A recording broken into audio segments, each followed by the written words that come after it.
Bismillahirrahmanirrahim. Assalamu alaikum.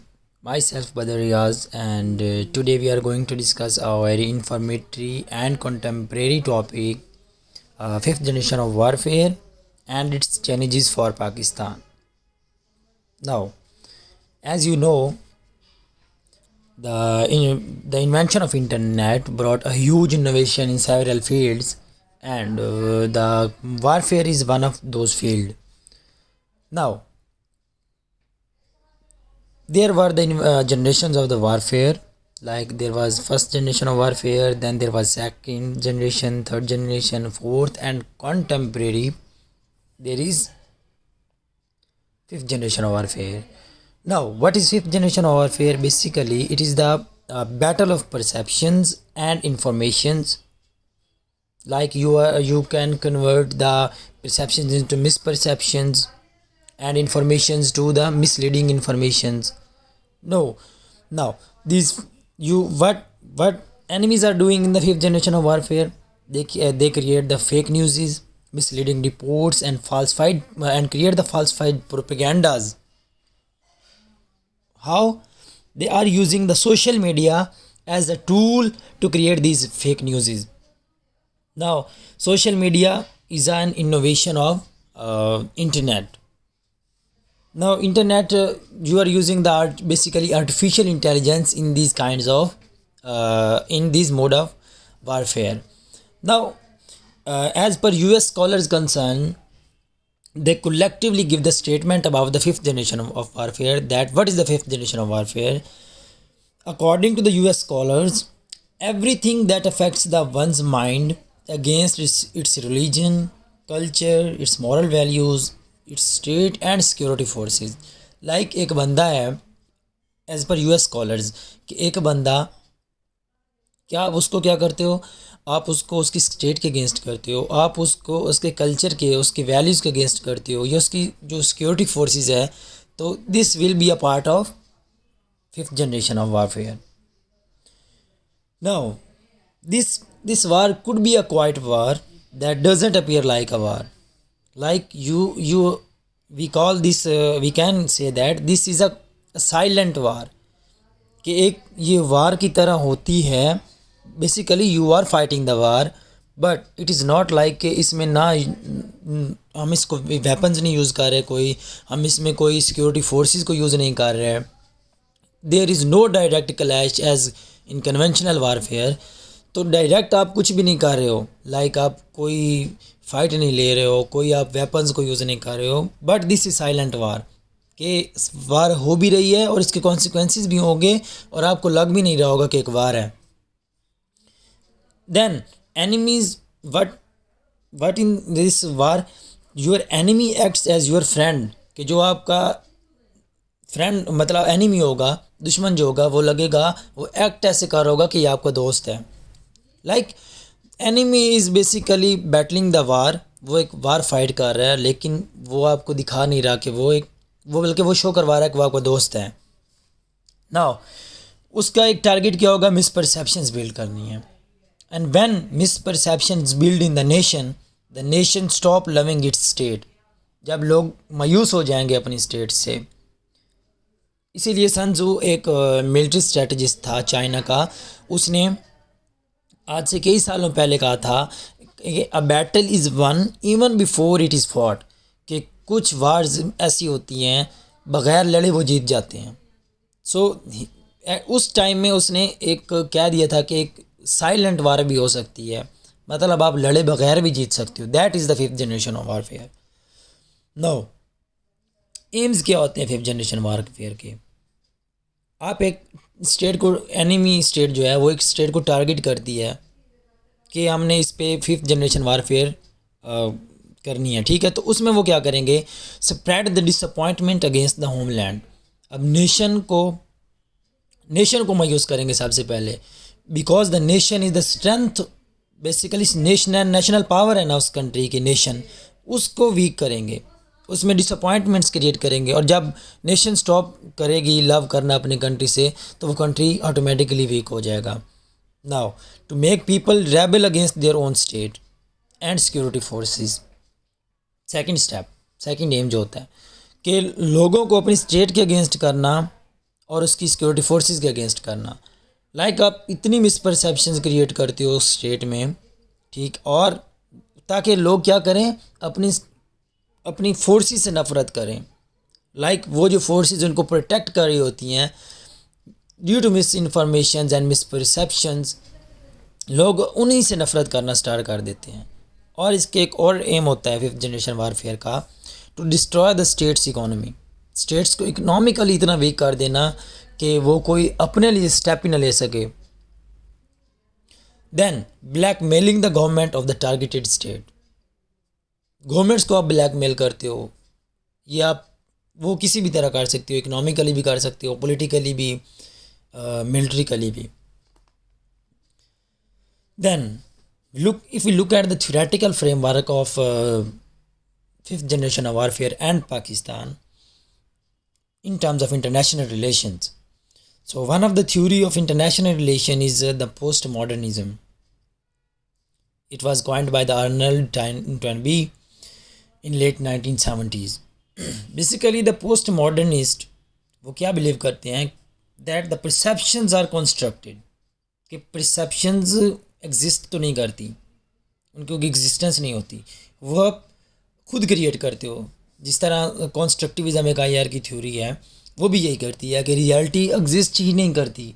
Basically जो people हैं socially, जो है रियलिटी सोशली कॉन्स्ट्रक्टेड होती है, लोग खुद रियलिटी को क्रिएट करते हैं। Same is the case with the perceptions, कि परसेप्शंस क्या होती हैं, एग्जिस्ट तो नहीं करती। आप खुद लाइक आप मीडिया को यूज़ करते हो, आप कोई भी टूल यूज़ करते हो फिफ्थ जनरेशन में, कि वो जो परसेप्शंस हैं वो कंस्ट्रक्ट की जाएं, लाइक मिस परसेप्शंस हो, वो फेक न्यूज़ को आप इस तरह फैला देते हो स्टेट को कि आपको लगता है कि दिस इज़ रियलिटी। सो इसमें as per modernism, post modernism theory, कि media plays a vital role in making a perception among the individuals and it is utilized as an instrument of fighting. Now contemporary आप media को as a tool use कर रहे हो wars में, वार fight करने के लिए मीडिया को इंस्ट्रूमेंट के तौर पर ले रहे हो। This is basically the theoretical framework of fifth generation warfare. कि फिफ्थ जनरेशन वारफेयर का एक ऐसी मोड ऑफ वारफेयर है जिसमें आप मीडिया को एज अ टूल यूज़ कर रहे हो of fighting. Now let's come on the question that is Pakistan really subjected to a fifth generation of warfare? Now look at the importance of Pakistan. Pakistan is very geostrategically is a very important state in the world. इसके एक तो इसकी location है, दूसरी one of only a Muslim state जिसकी nuclear capabilities हैं, and contemporary जो पाकिस्तान है, China is a rising economy and Pakistan having a good relations with China. So एक ये भी है काज के जो पाकिस्तान कॉन्टेम्परेरी है, इसकी लोकेशन, इसके relations with rising China and it's nuclear capabilities, इसलिए ये इंटरनेशनल पॉलिटिक्स में इम्पोर्टेंट स्टेट है। नाउ तब क्या इसकी वजह से क्या होता है कि जो एनिमीज़ हैं, हॉस्टाइल जो इंटेलिजेंस सर्विसेज हैं, they are waging a new generation of warfare that is basically the fifth generation of warfare against the Pakistan. Like US, India, Israel, they have collective media, वो कहते हैं कि they are media partners and they have make a media network that is nexus. Nexus is continuously working against the Pakistan in order to create the false news and misperceptions against Pakistan. Now, what enemies are doing? Enemies are attempting to undermine the country's internal security. अब country की internal security को वो damage कर रहे हैं by using the electronic, print और social media as well as using NGOs. Pakistan में कुछ नॉन गवर्नमेंटल ऑर्गेनाइजेशंस भी हैं जो पाकिस्तान में काम कर रही हैं, इसलिए with collaboration of nexus. Nexus जो है US, इंडिया, इसराइल का एक मीडिया नेटवर्क है जो पाकिस्तान के अगेंस्ट काम करता है. just to create the fake news and misperceptions against Pakistan. Therefore, General Bajwa said, we are well aware of this danger. What danger? That is danger is the fifth generation of warfare. कि जो enemies हैं उन्होंने पाकिस्तान के against fifth generation of warfare मतलब continue की हुई है. And we are well aware of this danger and we will surely succeeded in winning this war with the cooperation of nation. Now, nation is very important instrument in a very important asset of an state. So that's why General Bajwa said, we will win this war with the cooperation of the nation. कि लोगों ने देखना है कि what is the reality behind this news. Either this is information or misinformation. There is perceptions. अब लोगों में कि वो लोग मतलब इसमें चौकन्ना रहें कि कोई वो आप कोई फेक न्यूज़ पर वो ना बिलीव करें in order to stay strong against the enemies. Now, what are basically how we can say the fifth generation is waging in Pakistan. Now, Pakistan में क्या हो रहा है? Building misperceptions is the first agenda of the enemy. Like लोगों में मिसपरसेप्शंस create करना, लोगों की जो माइंड सेट है उसको मतलब उनको डिसअपॉइंट करना अगेंस्ट देयर ओन स्टेट. तो क्या होता है जब ये मिसपरसेप्शंस लोगों में आ जाएंगी और ऑब्वियसली लोग क्या करेंगे अपनी स्टेट से अपनी सिक्योरिटी फोर्सेस से सबसे वो क्या करेंगे उनसे डिसअपॉइंट होंगे, उनसे नफरत करना शुरू कर देंगे कि they are not for our protection, they are for their own interest. Then what enemies are doing, they are building misperceptions, and second one they creating propaganda campaigns against Pakistan nuclear weapons. Therefore जो FATF है उसको भी as a tool use करते हैं to blackmail Pakistan. FATF में उन्होंने पाकिस्तान को एक ग्रे लिस्ट इसलिए किया था कि पाकिस्तान पे उन्होंने क्या कहा कि प्रोपेगेंडा क्रिएट किया कि पाकिस्तान अपनी न्यूक्लियर कैपेबिलिटी को गलत इस्तेमाल कर रहा है.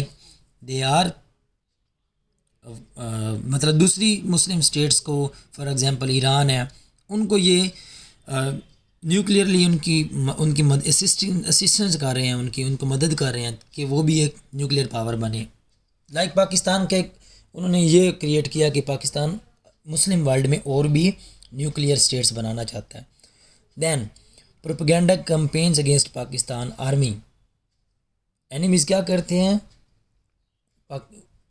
वो ऐसी एक्टिविटीज़ करवा के और उनमें कहते हैं कि पाकिस्तान आर्मी इन्वॉल्व है. पाकिस्तान आर्मी क्या करती है, they are creating the terrorist terrorist which are working in Afghanistan, they are created by Pakistan army.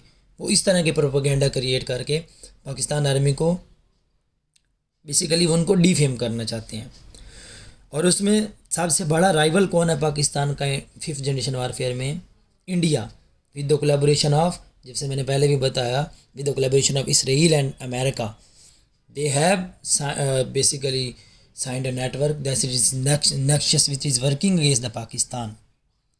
Similarly, foreign involvement in Balochistan में इंडिया क्या कर रहा है, पाकिस्तान के अगेंस्ट काम कर रहा है और इसीलिए ताकि वहाँ के लोगों को रेबल कर रहा है, उधर ऐसी इंफॉर्मेशन क्रिएट कर रहा है कि बलोचिस्तान में काम नहीं हो रहा, बलोचिस्तान दूसरे मतलब प्रोविंसेस से बहुत पीछे है, यहाँ के लोग बहुत पीछे हैं, यहाँ से जैसे एक वो है कि सुई गैस यहाँ से निकल रही है और यहाँ के लोगों के पास नहीं है सुई गैस.